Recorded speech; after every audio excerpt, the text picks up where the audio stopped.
जय नारायण सर। बात आज गुजरात सबसे इम्पोर्टेंट है। सबसे ज्यादा चर्चा जिस राज्य की आज हो रही है वो गुजरात की हो रही है। 26 सीटों पर चुनाव, सारी सीटों पर एक साथ, वहां पर सारी सीटें भारतीय जनता पार्टी के पास थी।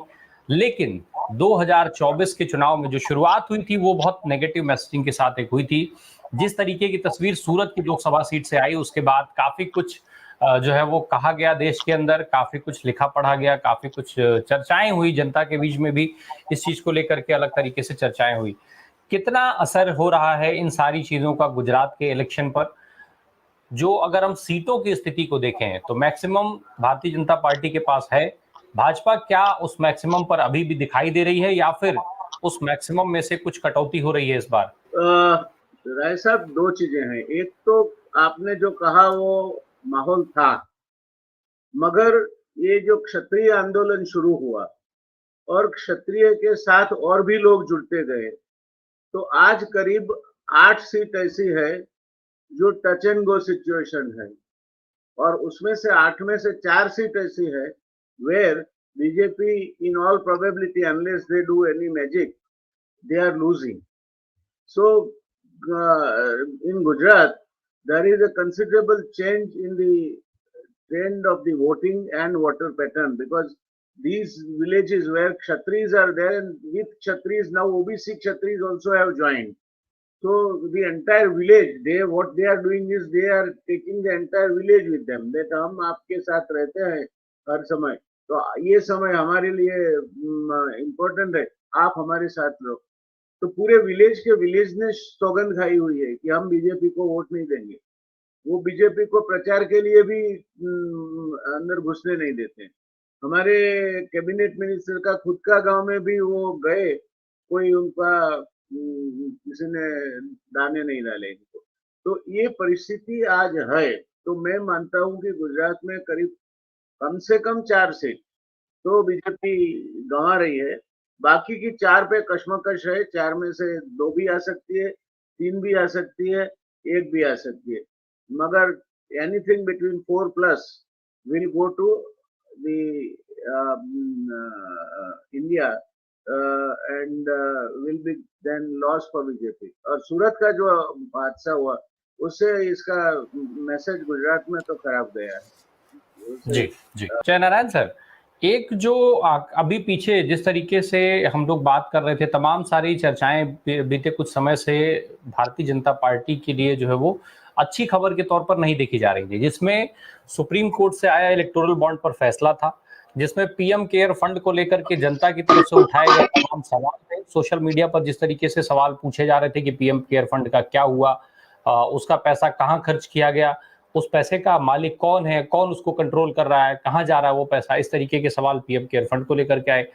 अरविंद केजरीवाल की जो गिरफ्तारी का मामला था शराब नीति में, जिसमें अरविंद केजरीवाल ने बेल के लिए अप्लाई करने से इनकार करते हुए अपनी पूरी गिरफ्तारी को चैलेंज कर दिया। संजय सिंह को इतने समय से जेल में रखने के बाद ईडी फिर उसका विरोध नहीं कर पाई और संजय सिंह जमानत बाहर आ गए। तो इस तरीके के जो तमाम फैसले थे वो भारतीय जनता पार्टी के मुफीद नहीं रहे, उनके हिसाब से नहीं रहे, और ये तब हुआ जब चुनाव बिल्कुल सामने आकर के खड़ा हो गया था। तो क्या ये जो सारी चीजें हैं, ये जो सारे विषय हैं, ये विषय गुजरात के अंदर भी मुद्दे हैं, मुद्दों के तौर पर इनकी चर्चाएं हो रही हैं? और इसके अलावा ये चर्चाओं से इतर क्या ये गुजरात के वोटिंग को, गुजरात के वोटर्स को इफेक्टेड कर पाए हैं?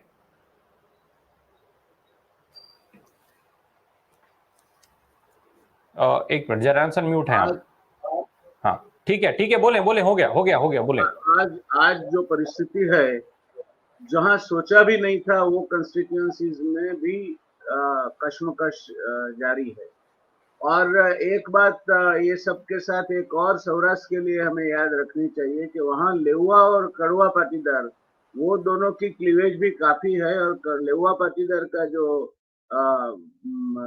श्रद्धा स्थल है खोडल धाम, वो they have openly sided with the candidate of Lewa Patidar, that is who is contesting against Rupala. So things are going to happen and happen unexpectedly. If things are permitted to go the way they should, मैं ये सब विद्वानों के साथ पूरा सहमत हूँ, एक मुद्दे को छोड़कर. और ये एक मुद्दा है कि जो कहता है मरता क्या न करता। अगर ये लोगों ने अब ठान लिया है कि अब जा ही रहे हैं हम, तो आप मान लेना कि 11वां खिलाड़ी के बाद 2 एम्पायर भी मैदान में आ जाएंगे और परिणाम जो 5% बढ़े पहले ये राउंड में, अगले राउंड में ये समय भी बढ़ेगा और उसके अलावा ईवीएम का भी सिलेक्टिव यूज होगा। तो ये आसानी से मोदी दे देंगे। अब मोदी और अमित शाह, वो मैं नहीं मानता। मैं उतना नेव नहीं बन सकता, उतना निर्दोष भी नहीं बन सकता कि ये सोचूं कि नहीं नहीं ये तो बिल्कुल खेल दिले से। वो अटल बिहारी वाजपेयी थे और ये नरेंद्र मोदी। ये एक मेष राशि थी और ये वृश्चिक है। तो आप एक बात समझ लीजिए कि जो भी होगा अंतिम क्षण तक, अंतिम प्रयास तक, चाहे देश का कुछ भी हो, चाहे इज्जत आबरू का कुछ भी हो, चाहे इलेक्शन कमीशन तो पार्टीशन हो ही चुका है। सुप्रीम कोर्ट का बिहेवियर में मिक्स मानता हूँ। सुप्रीम कोर्ट में भी वकीलों ने कई जस्टिस, दो जस्टिस के सामने तो openly they revolted and said कि दे आर पार्टीशन। तो सुप्रीम कोर्ट भी एक तरह से निर्दोष है या सब पूरा ठीक चल रहा है, वो मानने को एक कॉमन आदमी की हैसियत से मेरा दिल नहीं होता, despite the fact that I have very high respect for the highest court in this country.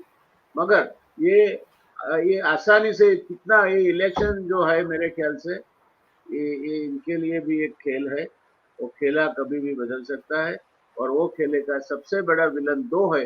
मैंने पहले 4 बताए थे आपको, उसमें दूसरा है machinery, that is government machinery, तीसरा है मनी और चौथा है मशीन।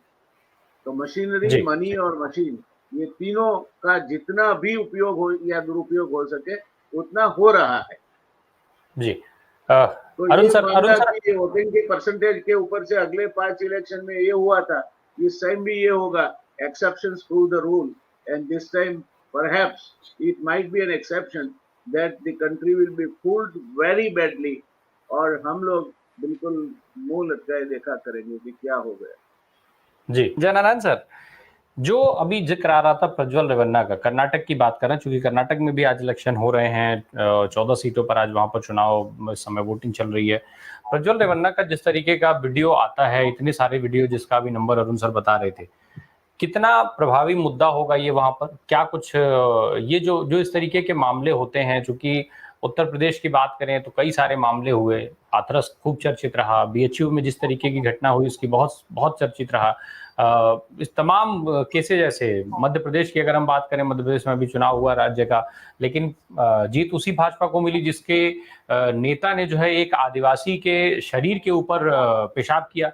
तो इस तरीके की जो चीजें हैं, क्या ये जो है वो लोगों के अंदर विरोध पैदा कर पाती हैं, या फिर अगर हम विपक्ष के लिहाज से बात करें तो क्या इस तरीके के मामले का फायदा विपक्ष को होगा, विपक्ष से कनेक्ट होंगे लोग इस प्रकरण के बाद? देखिए राय साहब, एक बात और इसके साथ में जोड़ना चाहूंगा। ये सामान्य मसला नहीं है, ये देवगौड़ा परिवार के 2 लड़कों की देवगौड़ा का वारसदार बनने की लड़ाई है। उसमें कुमार स्वामी ज्यादा एम्बिशियस है और उसे कतई गवारा नहीं। उसका लड़का जो है वो रेवन्ना के लड़के से उतना वो स्मार्ट और डायनेमिक नहीं है। He was favourite of Deve Gowda. So ये जो लड़ाई है वो शुरू हुई है अंदर से और बाहर तक आई है। तो ये कर्नाटका में तो किसी को इसका क्लैरिफिकेशन शायद ही चाहिए कि ये पूरा मसला जो है वो अंदरूनी है, इनका खुद का झगड़ा है। मगर इसकी वजह से एक असर भाजपा को होगी, क्योंकि इन्होंने जो कोलैबोरेशन किया है वो कोलैबोरेशन का जो फायदा मिलना चाहिए वो नहीं मिलेगा इनको। इसके अलावा बाकी जनसामान्य पे जो लोग देवेगौड़ा परिवार को जानते हैं और इनके दोनों लड़कों को जानते हैं, इनकी एम्बिशंस जानते हैं, कुमार स्वामी की रिलायबिलिटी जानते हैं, उन पे कोई नहीं होगा। वो अच्छी तरह जानते हैं कि इन लोगों की मंशा क्या है और क्या करते हैं।